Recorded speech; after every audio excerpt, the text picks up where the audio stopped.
And I will tell you that this morning listening to you won me over. The golden goose for Democrats has always been Texas. And for the first time since 1990, the planets are aligning for the Lone Star State.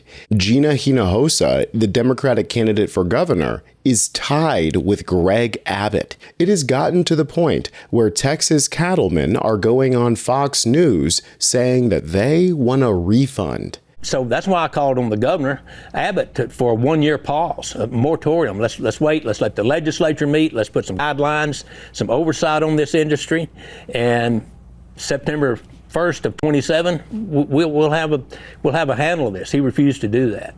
Then I called him and said, well, if you're not going to do that, let's do a special session. You can call the guys in and gals in tomorrow. We'll get on this. If it's the only thing on the call, we'll have it done in a week. Give it immediate effect. We can control the growth of this industry. He refused to do that.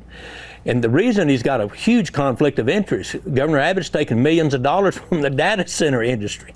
I said, Governor, you ought to just give that back. If you truly are flip-flopping, and you were big on bringing the data centers in, but now you're trying to, right before the midterm election, trying to, garner votes by looking tough on data centers, give the money back. He's refused to do that. No moratorium, no special session, has not returned the donation. It is always insane to see so-called functioning adults get duped by the GOP gremlins time and time again.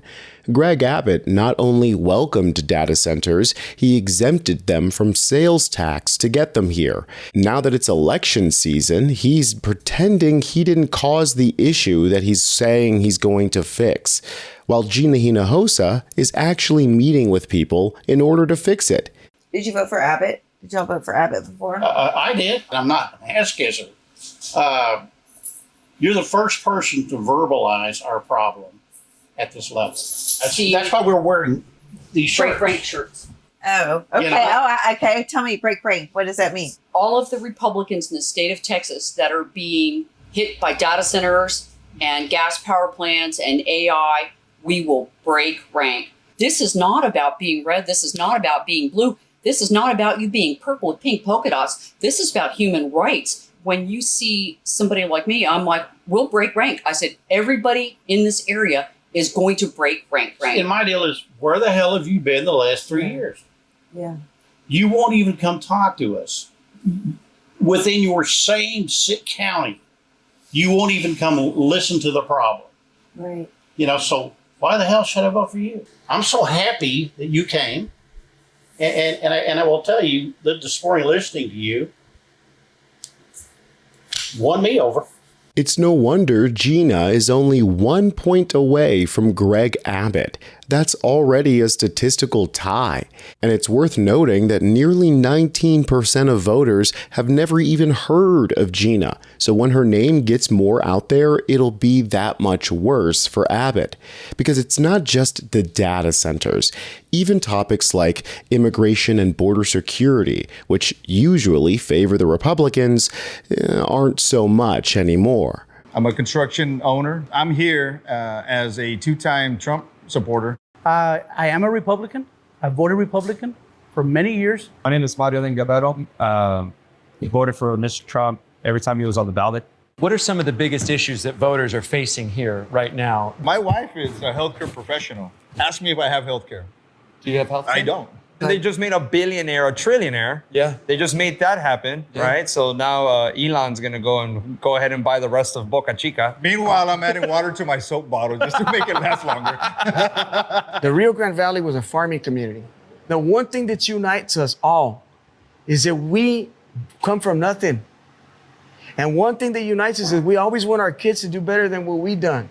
And right now, that's not happening. These guys who foolishly thought that their American accents and status as business owners would protect them against the GOP's racism have officially found out that when they fuck around with MAGA, there are consequences. These Hispanic men handed Trump Texas back in 2024, and now we see them swinging hard in the other direction. So it is one thing that you're seeing these big moves among President Trump, right? You're seeing these big moves among Hispanic men for President Trump. But the key question is, Will this actually matter when it comes to the ballot boxes? It's one thing to not like somebody else, but will you actually pull the lever for the other party? Just look at this. Okay, choice for Congress, Hispanic men. Republicans won them by 8 points.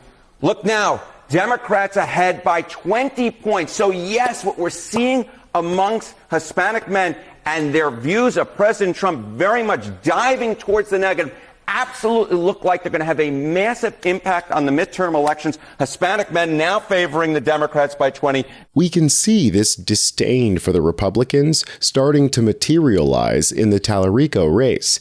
It's gotten to the point where James is literally stealing staffers from the Republicans because he has real crossover appeal. In fact, Ken Paxton, much like Trump, is so horrid that he might just depress voter turnout enough to tank the entire roster. If nothing dramatic changes, it's not just Paxton has to get it in gear. If nothing dramatic changes, he will lose. It doesn't mean Democrats will take back the Senate, but he will lose unless something dramatic happens. And most people I know don't think he has it in him because he's a bad guy and a lazy guy. There, I said it.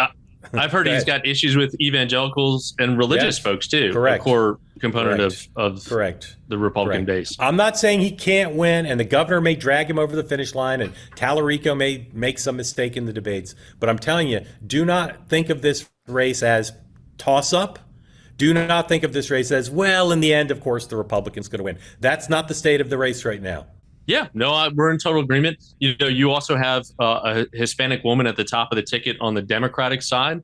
That is helpful for some of those communities. Again, some of those districts that Republicans redrew based on the Hispanic support for the president last cycle. It's a 1-2 punch, and I think a lot of them turn out for her, and then also stay in line for Tallarico. If you're not from Texas, it might sound surprising to hear that Texas has had a long history with socialism. In fact, we already have a few open Democratic socialists in office. I met up with Misael Ramos in Austin, a DSA-endorsed candidate running for city council, who says that Texas is definitely ready. I believe Texas is ready for a socialist in office, and I believe folks are really primed for really progressive politics. Down in San Antonio, we actually have a few city council representatives who currently serve that are open socialists, DSA endorsed candidates. The politic is changing.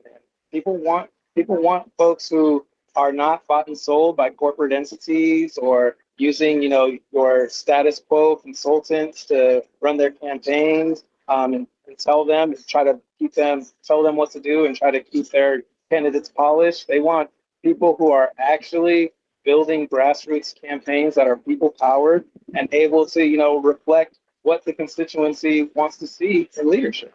When folks think of socialism, they should think of fixing potholes and eradicating food deserts. Zoran Mamdani is showing us what that can look like in a city up in New York. But it can also look like community-owned grocery stores, like the one opening on the outskirts of Austin, Del Valley Co-op. This, as Misael explains, is the core of what democratic socialism can provide. And so what I think of, being able to say that we're going to eradicate food deserts in East Austin as one of the goals, I think that, that does sound, that can come across as a lofty goal to folks, but there's actual infrastructure that we could potentially build to get there as well, by those public partnerships, essentially, that we were talking about earlier. I also think about, when it comes down to just doing simple stuff like repaving roads and ensuring that, playgrounds are cleaned up and our parks are clean, that those are the things that, our district really needs. There's parts of the district that, haven't actually had a really, haven't actually had investment in it for decades. And we're talking about, whether it's infrastructure, whether it is the parks, whether it is, public transit, that have these parts of the district have been neglected. And I want to ensure that, folks feel like they have a connection to their dais and that we're able to take care of, the small things too. I was knocking on doors not too long ago in the Loyola neighborhood, and one of the things that folks said was, we just want a stoplight. Just simple as that. We just want a stoplight. And what's crazy is, there's powers and privilege that we get as, city council representatives in which we can make that happen. And so, my whole philosophy is, yeah, we have to dream big, and we have to also think, what can we aspire towards, and how do we get there? How do we build? And how are we providing on the day-to-day too? Because people want to ensure that their tax dollars are going to problems and solutions that they can tangibly see, feel, and experience as well. And, fixing a traffic light is something that we can do. It's something that we can do. If you're in the Austin area, especially in District 1, check out misaelforaustin.com. It'll be down in the description as well. I wanted to highlight what the movement looks like on a local level, as well as nationally, because it shows how grassroots this left-wing populist movement really is. I caught up with Nathan Fernandez, the electoral strategist for the Austin DSA Chapter, who told me their philosophy. We want to get behind candidates and movements that are really advancing the things that the working class really care about, and that prioritizes us, not only in our politics, but also in our systems of economic mobilization, not just advocating for the same business as usual policies, but actually advocating, for housing, social welfare policies that really help, bolster the working class. So many of whom, especially here in Austin, are struggling, moving farther out to the suburbs, not being able to afford housing, afford transportation, afford childcare here in the area. And we really want to emphasize that, DSA wants to help move the working class into a position of equity, ensuring that we actually have, of course, the old adage of socialism, increasing the means of productions for workers. And I think that gets lost over the years and watered down, but especially here in Austin, we've seen it in some certain policies where people really do feel like they can, advance what, the social and working class can accomplish. I'll give you an example. The Travis County here a couple of years ago, which a huge coalition backed, was a huge investment in our childcare capacity every year. $75 million fund through tax revenue that funds a sustainable fund to provide subsidized childcare to people that need it the most. Low-income folks, giving them accessible childcare slots that they don't have to worry about paying for, and that's completely, subsidized by taxpayers. Now, that wasn't pushed with a huge socialist label on it, but it's one of those things where a lot of people had a belief in this could be a actual mobilization of the working class in terms of our economic stratification that will be felt for decades to come. And a lot of people got behind it. There is a lot of valid fear and naysaying from folks who think that socialism is a non-starter for Texans, but I think the label has lost its bite. They call everyone socialist, even if you aren't one, like James Tallarico, and the effect of that is that people just don't seem to care anymore, or at least they're ready for change no matter what you call it. I think it is scary to some on the surface still, and I really want us to break into those environments where the label of socialism and the Red Scare still exists in some rooms and some circles. But I do feel like that is being, drawn down over time as socialists like myself and yourself are just seen as regular human being, working class humans who are trying to advance the goals of not just ourselves, but everybody as a whole. I do still feel a little bit of anxiety when I'm going to a door and saying I'm here running or helping volunteer for an openly socialist candidate, because I am a little bit, in fear of what people are going to react to. But I actually think that it's increasingly getting more where people hear it and they're actually interested and they want to hear a little bit more, and they're not as scared of it anymore. And I do think that's changing, and Austin's different than the rest of Texas. But I think in terms of socialism, we're leading the charge, and we're coordinating with a lot of other chapters around Texas now to help build them up so they can also, just reduce that that red scare fear of the word socialism. The odds seem to be about 50-50 on whether the Dems can actually pull off a Texas blue sweep, but that would have been a laughable statement this time last year. So in a few months, who knows? You can support the channel by subscribing and becoming a member. Check out your local DSA chapter if you haven't already, and see if there are any Democratic Socialist candidates near you that you can support. I'm Tony Hinderman, and I'll catch you next time.